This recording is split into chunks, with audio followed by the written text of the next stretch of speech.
Hello everyone. तो इस lecture में हम लोग डिस्कस करेंगे ग्रेविटेशनल पोटेंशियल एनर्जी को। हालांकि इसके पहले वाले लेक्चर में भी हमने पोटेंशियल एनर्जी को डिस्कस किया था। उसके कुछ जो पार्ट्स हैं, यानी कि अगर हम अर्थ सरफेस से h हाइट ऊपर जाएं तो ग्रेविटेशनल पोटेंशियल एनर्जी कितनी होगी, वर्क डन अगेंस्ट ग्रेविटी अगर हम करते हैं तो क्या पोटेंशियल एनर्जी होती है, फिर स्पेशल केसेस क्या बनता है पोटेंशियल एनर्जी के, वो हम देखेंगे। साथ ही साथ कुछ क्वेश्चन हम करेंगे पोटेंशियल एनर्जी के ऊपर, देन हम डिस्कस करेंगे एस्केप वेलोसिटी। चलिए स्टार्ट करते हैं। तो सबसे पहले potential energy at height h from the surface of earth. इसका क्या मतलब है? इसका मतलब ये है कि अगर ये अर्थ है, ठीक है, अगर ये अर्थ है, मैं अर्थ बना देता हूं, ये है अर्थ और इस अर्थ की ये रेडियस हो गई जिसके सेंटर से डिस्टेंस है r। इससे कोई हाइट h पर है ना, अर्थ की सरफेस से h हाइट पर मेरे को पोटेंशियल एनर्जी निकालनी है यहाँ पर। तो ये जो टोटल डिस्टेंस है, ये वाली जो टोटल डिस्टेंस है, ये कितनी हो गई? ये हो गई r प्लस एच। कितनी हो गई? r plus H. तो लेट सपोज ये पॉइंट है A। तो पोटेंशियल एनर्जी का हमारे पास फॉर्मूला होता है minus G M M upon R. Minus G M M upon R. M वो पॉइंट है जहां पर आप पोटेंशियल, जिसके लिए पोटेंशियल एनर्जी निकाल रहे हो, और एक एम हो जाता है प्लेनेट का वेट, प्लेनेट का मास। तो पोटेंशियल एनर्जी का फॉर्मूला हम लिखते हैं minus G capital M small m upon R. तो यहाँ r की वैल्यू कितनी हो गई? r प्लस एच हो गई। तो पोटेंशियल एनर्जी हमारे पास कितनी हो जाएगी? g capital M small m upon कितना हो जाएगा? r plus H. सिर्फ इतना सा करना है आपको, r को रिप्लेस कर देना है किससे? r प्लस एच से। ठीक है, इसमें आप क्या चेंजेस कर सकते हैं? हमने ये पढ़ा है कि जो gm है वो किसके बराबर होता है? gr स्क्वायर के बराबर होता है। तो यहां पर आप क्या चेंज कर सकते हैं? इस gm को रिप्लेस कर सकते हैं माइनस gr स्क्वायर m, और यहां आपने लिख दिया r प्लस एच। अब आप क्या करें कि यहां से कॉमन निकाल लें r, यहां नीचे से डिनोमिनेटर से कॉमन निकाल लें r। तो ये बन जाएगा minus M G R, square ही रहने दो एक बार। यहां से r कॉमन निकाल लिया, ये हो गया 1 प्लस एच अपॉन आर। तो ये r से r कैंसिल हो गया, तो यहां फॉर्मूला बन जाएगा minus M G R upon 1 plus H upon R. ठीक है, ये इंपॉर्टेंट फॉर्मूला है, इसको आपको याद रखना। तो अर्थ सरफेस से h हाइट पर अगर पोटेंशियल एनर्जी हम लिख रहे हैं तो उसको हम ऐसे भी लिख सकते हैं और आप चाहो तो ऐसे भी लिख सकते हो। दोनों ही फॉर्मूला से आंसर तो सेम आएगा, दोनों को लिखने का तरीका अलग अलग हो गया। दोनों को लिखने का तरीका जो है वो अलग अलग हो गया। फिर कई बार हमें पूछा जाता है वर्क डन अगेंस्ट ग्रेविटी। तो वर्क डन अगेंस्ट ग्रेविटी हमें निकालनी होती है। तो वर्क डन अगेंस्ट ग्रेविटी क्या बनती है? वो बनती है W equals to delta U. ये हम पहले भी निकाल चुके हैं, W equals to delta U. और इसकी वैल्यू क्या बनती है? इसकी वैल्यू हमारे पास बनती है U1 माइनस U2, या U2 माइनस U1 भी आप लिख सकते हैं, U2 माइनस U1। तो इसको अगर मैं लिखूं तो minus G M M upon ये कितना हो जाएगा? R2, और ये माइनस, और यहां पर कितना होगा? Minus G M M upon ये कितना हो जाएगा? R1। तो इसको अगर हम रीअरेंज करें तो रीअरेंज करने के बाद g capital M small m common आ गया, ये हो जाएगा 1 अपॉन R1 माइनस ये हो जाएगा 1 अपॉन R2, ये वैल्यू हो जाएगी। अब R1 जो है वो अर्थ की सरफेस मान लेता हूं, तो R1 equals to capital R, और R2 मैं मान लेता हूं R प्लस एच। R2 की वैल्यू कितनी मान लूं? R plus H. तो इसको जब हम सिंप्लीफाई करेंगे तो यहां से जो W है उस W की वैल्यू कितनी बनेगी? वो बनेगी GMM, तो कॉमन रहेगा। 1 अपॉन R1 को मैंने लिखा कितना? 1 अपॉन R1 को R, और R2 की वैल्यू को मैंने कितना लिख दिया? R प्लस एच लिख दिया, R प्लस एच। तो इसको जब सिंप्लीफाई करेंगे तो GMM, और यहां से LCM हमारे पास आ जाएगा R और इंटू R प्लस एच। तो ये हो जाएगा R plus H minus R। तो यहाँ R से R कैंसिल हो गया, तो ये हमारे पास क्या बन जाएगा? G capital M small m H, और अपॉन यहाँ पर R मैंने कॉमन अगर निकाल लिया तो ये R स्क्वायर हो जाएगा, ये हो जाएगा 1 प्लस R अपॉन एच। ये क्या बन जाएगा? 1 plus H upon R, sorry, ये क्या बन जाएगा? 1 plus H upon R, H upon R, ये फॉर्मूला बन गया। अब अगेन हमने ये पढ़ा है, हमने ये बात की है, जो GM है उसको हम क्या लिख सकते हैं? GR स्क्वायर लिख सकते हैं। ये जो GM लिखा हुआ है, इस GM को रिप्लेस करके इसको क्या लिख सकते हैं हम? GR स्क्वायर लिख सकते हैं। तो इसको अगर मैं GR स्क्वायर लिख देता हूं तो ये बनेगा MGR square H upon R square, और ये हो जाएगा 1 प्लस एच अपॉन R। तो R से R कैंसिल हो गया, तो ये कितना बन गया? ये बन गया MGRH, MGR ये आर स्क्वायर नहीं था, ये आर था ना खाली, जी आर स्क्वायर से आर स्क्वायर कैंसिल हो गया, पूरा पूरा दोनों ही कैंसिल हो गया ना, आर स्क्वायर। तो ये हो गया M G H upon 1 plus H upon R, तो ये हमारे पास फॉर्मूला आ गया। और ठीक वही फॉर्मूला आया है जो इसके पहले वाले केस में हमने पढ़ा था, M G H upon 1 plus H upon R. तो ये ऑब्जेक्टिव क्वेश्चन है, ठीक है। और ये भी क्या हो गया, ऑब्जेक्टिव क्वेश्चन। अब इंपॉर्टेंट पॉइंट्स की बात करें, यहां पर ये हमने जो फॉर्मूला बनाया, if H equals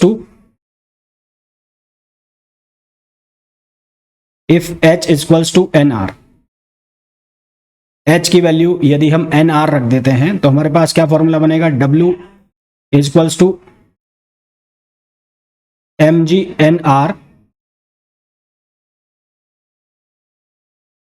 1 plus NR upon R, R से R कट गया, तो यहां हमारे पास क्या फॉर्मूला बनेगा, ये बन जाएगा mgR n upon n plus 1, mgR n upon n plus 1। If H equals to R, H की वैल्यू को अगर R रख देते हैं हम तो क्या बनेगा, W इक्वल्स टू, ये हो जाएगा mgR upon 1 plus R upon R, तो ये क्या हो जाएगा mgR अपॉन 2, mgR अपॉन 2। अब यदि यहां पर मैं ये कंडीशन लगा दूं, if H less than R, H को हम R के कंपैरिजन में नेग्लेक्ट करते हैं, है ना, H is neglected in comparison to R, तो उस केस में क्या होगा, H अपॉन R जो है वो अप्रोच कर जाएगा किसको, 0 को।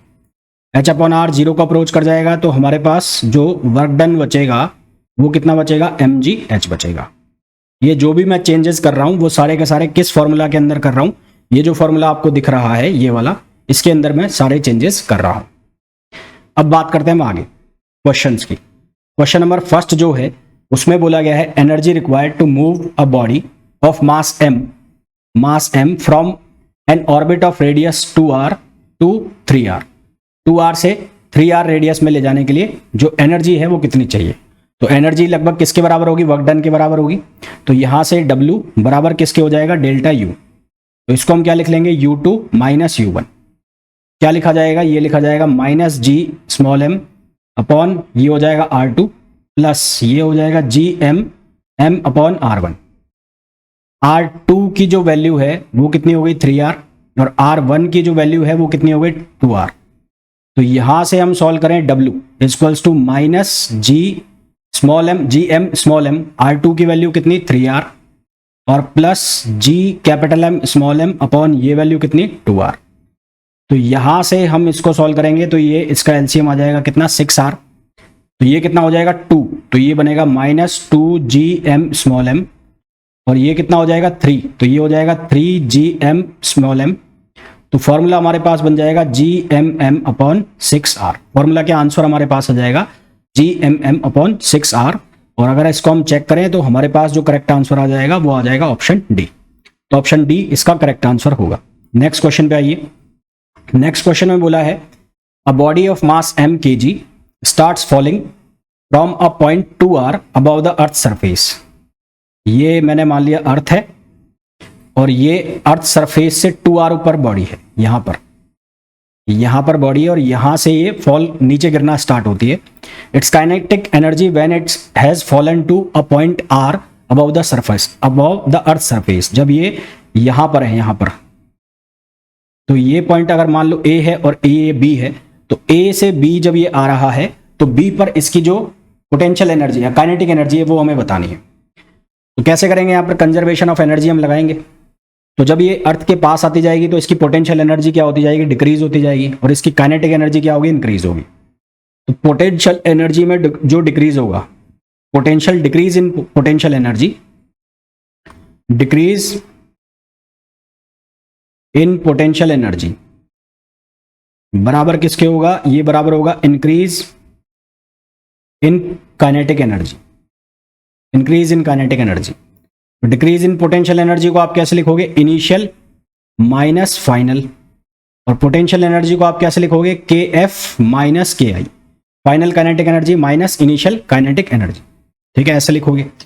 इनिशियल काइनेटिक एनर्जी कितनी है, 0 है, तो फाइनल काइनेटिक एनर्जी बराबर ये माइनस 0 हो गया, तो इनिशियल काइनेटिक एनर्जी कितनी है, 0 है। तो यू आई की वैल्यू कितनी होगी, minus G M M upon R one. तो आर वन कितना हो जाएगा, आर वन हो जाएगा आर प्लस एच, यहां से डिस्टेंस लेनी है हमें, तो ये आर और प्लस एच, तो ये कितना हो गया, आर तो ये हो गया और 2r ये हो गया, तो कितना हो जाएगा टोटल ये हो जाएगा 3r, तो ये कितना हो जाएगा अपॉन 3r, और यहां पर भी माइनस माइनस लगाएंगे तो माइनस माइनस क्या हो जाएगा, प्लस हो जाएगा, तो ये बन जाएगा जी एम एम अपॉन ये टोटल डिस्टेंस कितनी हो जाएगी यहां से यहां तक 2r, तो ये हो गया 2r। तो अब जब इसका एलसीएम लोगे तो कितना आएगा, 6r आएगा, तो ये कितना बनेगा, ये बनेगा माइनस 2GMM, और ये कितना बनेगा 3GMM। तो आंसर कितना आ जाएगा, ये आ जाएगा GMM अपॉन 6r।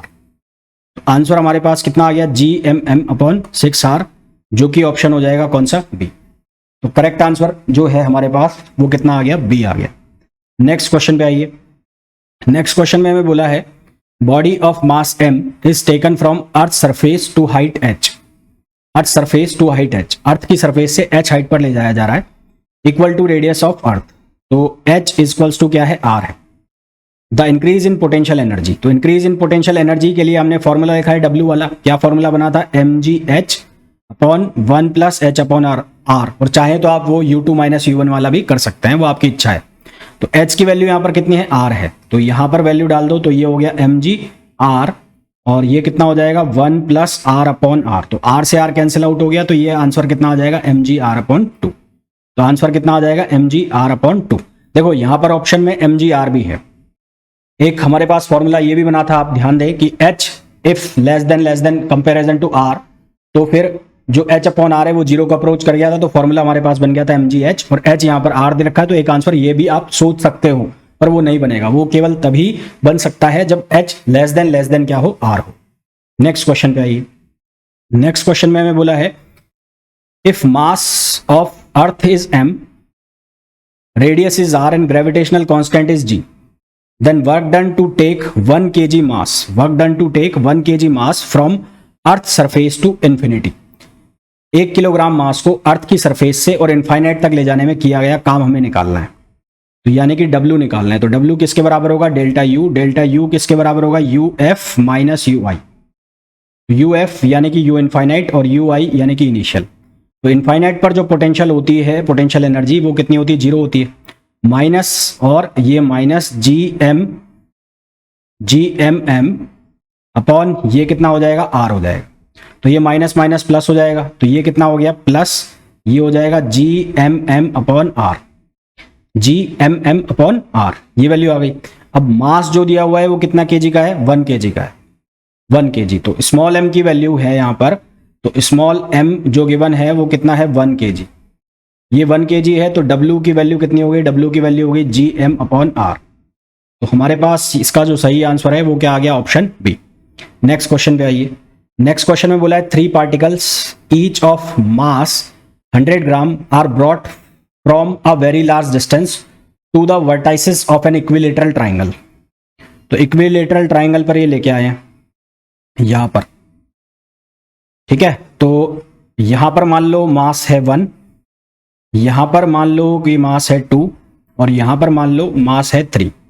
इन दोनों के बीच की डिस्टेंस r12 हो गई, इन दोनों के बीच की डिस्टेंस r23 हो गई, और इन दोनों के बीच की डिस्टेंस r31 हो गई।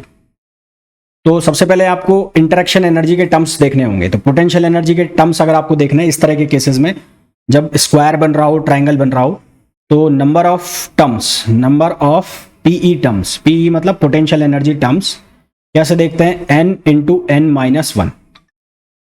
तो n की वैल्यू कितनी है, 3 अपॉन 2, n की वैल्यू कितनी है 3, 1 2 3, और 3 माइनस 1 अपॉन 2, तो ये कितना बनेगा 3 इंटू 2 अपॉन 2, कितना हो गया 3 हो गए। यानी कि जो टोटल पोटेंशियल एनर्जी के टर्म्स आएंगे वो 3 आएंगे। 3 कौन कौन आएंगे, इनके बीच में जो इंटरेक्शन एनर्जी होगी वो, तो नेट एनर्जी जो आएगी वो क्या आएगी, एक तो बनेगी U12, एक बनेगी कौन सी U23, और एक कौन सी बनेगी U31।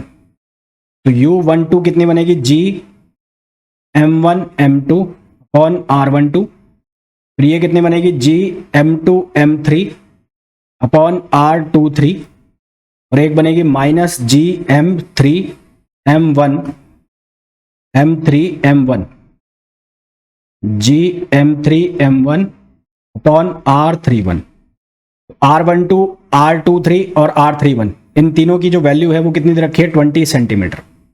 ये कितना दे रखा है 20 सेंटीमीटर हमें दिया हुआ है, तो इसको मीटर में कन्वर्ट कर लोगे। ठीक है, तो जो साइड है ट्राइंगल की R12, R23 और R31 ये दे रखा है हमें 20 सेंटीमीटर। 20 सेंटीमीटर का मतलब हो गया 0.2 मीटर, और मास जो हो जाएगा, मास 100 ग्राम है, ईच मास है 100 ग्राम का। M1 M2 M3 की वैल्यू है 100 ग्राम। तो यहाँ पर जब हम वैल्यू सब्सटीट्यूट कर देंगे तो G की वैल्यू तो कॉमन आ जाएगी, और M1 M2 की वैल्यू वगैरह सब सब्सटीट्यूट करोगे तो ये 3 टाइम्स मल्टीप्लाई हो जाएगा, क्योंकि सारी वैल्यू सेम है। तो ये बन जाएगा -3G, ये हो जाएगा M² अपॉन ये हो जाएगा R12। अब यहाँ पर आप वैल्यू निकाल लो, वैल्यू डाल लो, और वैल्यू डालने के बाद आपके पास जो आंसर आएगा, यहाँ पर मैं डायरेक्ट लिख रहा हूँ, आंसर जो आपके पास आएगा यहाँ पर वो बनेगा -1.00 इंटू 10⁻⁻11 जूल। ये आंसर आप निकाल लेना। तो इस तरह से यहाँ पर अगर मान लो 4 पार्टिकल्स का होता, 4 पार्टिकल के केस में कितने टर्म्स बनते, 4 इंटू 4 - 1/2। तो 4 इंटू 4 - 1/2 मतलब 6 टर्म्स बनते। तो कौन कौन से बनते, U12, फिर 23, फिर 31, फिर 14, 4 तो ये हो गए। फिर इनके डायगोनल वाले 1 और 3 के बीच में, 2 और 4 के बीच में। तो इस तरह से पोटेंशियल एनर्जी के टर्म्स बनाए जाते हैं। ठीक है, तो ये तो बात हो गई किसकी, पोटेंशियल एनर्जी, और उसके ऊपर जो क्वेश्चंस है वो किस तरह से किए जाते हैं। अब हम बात करेंगे किसके बारे में, एस्केप वेलोसिटी। तो एस्केप वेलोसिटी क्या होता है, वो वेलोसिटी जिससे कि अगर वो वेलोसिटी अचीव कर जाती है कोई भी बॉडी, तो वो बॉडी अर्थ के ग्रेविटेशनल पुल का जो इफेक्ट है उसके ऊपर नहीं लगता है, यानी कि अर्थ के ग्रेविटेशनल फील्ड को छोड़ देती है। ठीक, तो इसको हम कैसे डिफाइन करेंगे, the velocity of a body, velocity of a body by which the body is able to leave the gravitational field of the body, field of the earth। वो velocity जिससे कि जो बॉडी है वो अर्थ के या किसी भी प्लेनेट के, है ना, अर्थ के या किसी भी प्लेनेट के जो ग्रेविटेशनल फील्ड है उसको छोड़ देती है, उसको हम क्या कहते हैं, एस्केप वेलोसिटी कहते हैं। यानी कि अगर मैं अर्थ मानूं,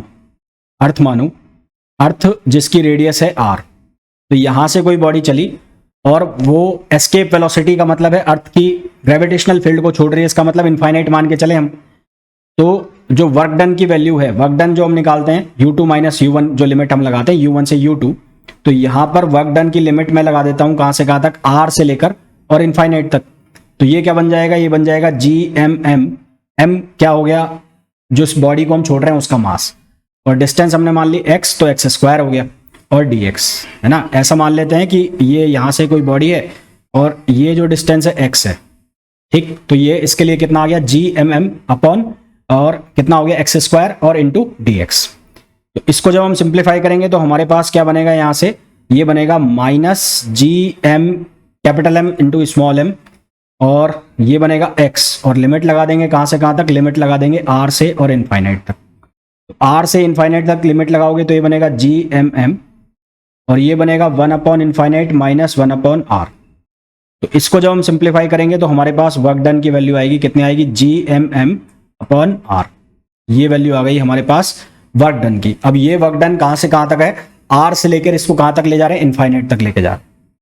अब ये जो एनर्जी है, कौन सी एनर्जी थी, पोटेंशियल, वहां जब ये इसको फील्ड को छोड़ रही है तो किस में कन्वर्ट हो रही है, ये कन्वर्ट हो रही है काइनेटिक एनर्जी में। तो ये एनर्जी किसके बराबर हो जाएगी, काइनेटिक एनर्जी के बराबर। तो इस एनर्जी को हम किसके बराबर करेंगे, काइनेटिक एनर्जी के बराबर कर देंगे, यानी कि GM small m upon R, ये किसके बराबर हो जाएगा, ½ mve²। यहां जो ve है, ve का मतलब है एस्केप वेलोसिटी, ve का मतलब है एस्केप वेलोसिटी। तो ये m से m कट गया यहां पे, तो ve की जो वैल्यू है वो कितनी आ गई, वो आ गई 2GM अपॉन R। √2gm/r, ये किसकी वैल्यू आ गई, एस्केप वेलोसिटी की। अब क्योंकि जो gm है, सिंस gm वो किसके बराबर भी होता है, gr² के बराबर भी होता है ना।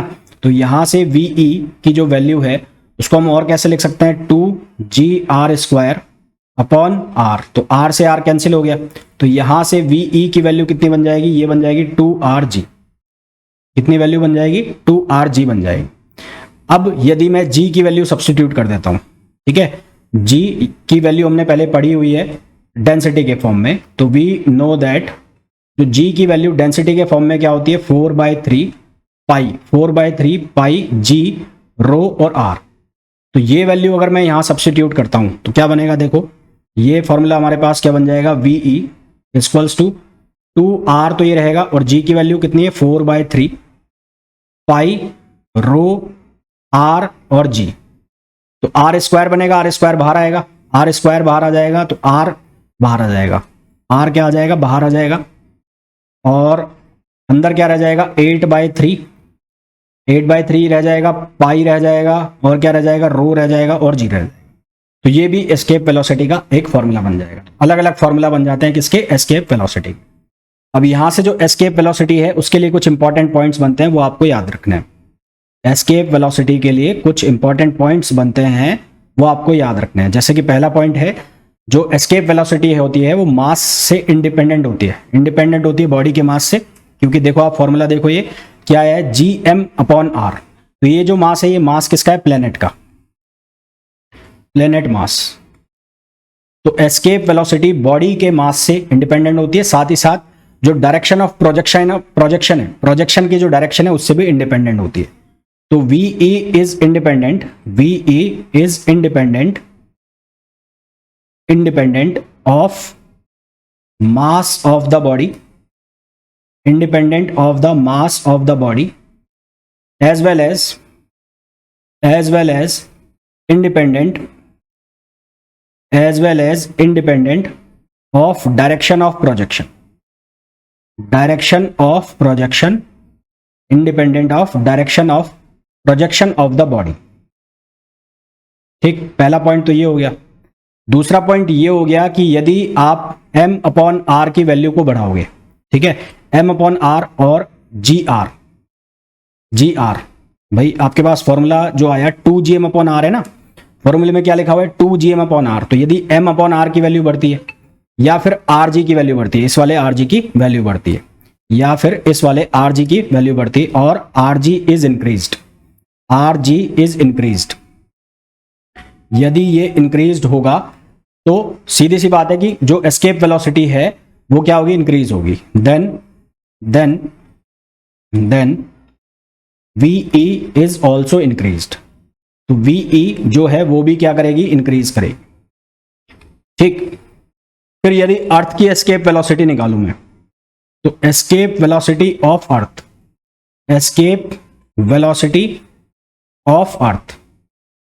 तो अर्थ की एस्केप वेलोसिटी निकालूं तो अर्थ के लिए मैं क्या लिखूंगा, 2gr। तो यहां वैल्यू डाल देता हूं मैं, तो अर्थ के लिए g की वैल्यू मैंने डाल दी 9.8 और r की वैल्यू 6400 किलोमीटर होता है, तो 64 किलोमीटर है। तो इसको मीटर में बदलोगे तो ये हो जाएगा कितना, 1 मीटर में मत बदलो, इसको किलोमीटर में रहने दो। तो यहां से हमारे पास, अच्छा किलोमीटर में बदलना पड़ेगा मीटर में, क्योंकि हमारे पास 9.8 मीटर में है, तो इसको मैंने मीटर में बदल दिया। और फिर इसके बाद जब मैंने आंसर निकाला उसको वापस से किस में चेंज कर दिया, किलोमीटर में, तो हमारे पास आंसर आएगा 11.2 किलोमीटर पर सेकेंड। तो ये जो वेलोसिटी है अर्थ की एस्केप वेलोसिटी है, और ये वेलोसिटी अगर किसी बॉडी के पास है तो वो अर्थ की ग्रेविटेशनल फील्ड को पार करके निकल जाएगा, ठीक है। फिर उसके बाद ये कौन सा पॉइंट था, ये पॉइंट था थर्ड नंबर का पॉइंट, फोर्थ नंबर के पॉइंट की अगर बात करूं, यदि बॉडी की velocity, if velocity of body v is less than ve, अगर ये v लेस देन ve है तो उस केस में क्या होगा, या तो वो जो बॉडी है वो ऑर्बिट के साथ साथ घूमने लग जाएगी, और या फिर वो वापस कहां गिर जाएगी, नीचे गिर जाएगी। Then body will either either move along with the orbit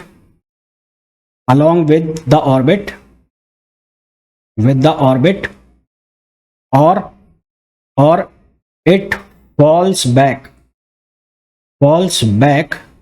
towards the earth। तो ये अर्थ की तरफ वापस से गिर जाएगी अगर ये वेलोसिटी कम हुई। ठीक, फिर नेक्स्ट पॉइंट में बताऊं, गैस मॉलिक्यूल्स जो होते हैं, गैस मॉलिक्यूल्स, ठीक है, तो उनके लिए एक स्पीड की हम बात करते हैं आरएमएस स्पीड। तो for gas molecules if VRMS मतलब रूट मीन स्क्वायर स्पीड, ये ज्यादा होती है किससे? एस्केप वेलोसिटी से। रूट मीन स्क्वायर स्पीड ज्यादा होती है एस्केप वेलोसिटी से, then there is no atmosphere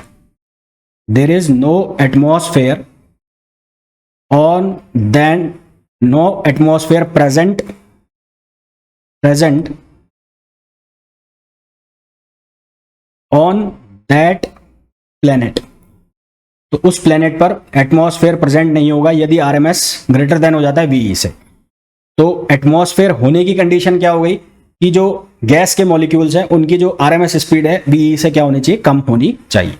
तो ये एस्केप वेलोसिटी के बारे में कुछ पॉइंट्स थे। अब इसके कुछ स्पेसिफिक कंडीशन बनती है, स्पेशल कंडीशन बनती है, जिनको हम नेक्स्ट लेक्चर में डिस्कस करेंगे। साथ ही साथ कुछ क्वेश्चंस भी हम करेंगे एस्केप वेलोसिटी के। जिस तरह से हम एस्केप वेलोसिटी को डिस्कस कर रहे हैं, ठीक उसी तरह से हम डिस्कस करेंगे किसको? ऑर्बिटल स्पीड को फिर हम डिस्कस करेंगे। देन हम जो काइनेटिक एनर्जी कंजर्वेशन होता है रॉकेट के लिए, वो हम देखेंगे, है ना, रॉकेट प्रोपल्शन। देन इस तरह से हम जो कैपलर्स के लॉ हैं वहां तक पहुंचते जाएंगे। एंड आई होप आपको ये सारी चीजें बहुत अच्छे से समझ आ रही होंगी। तो मिलते हैं नेक्स्ट वीडियो में। Till then, thank you, bye bye.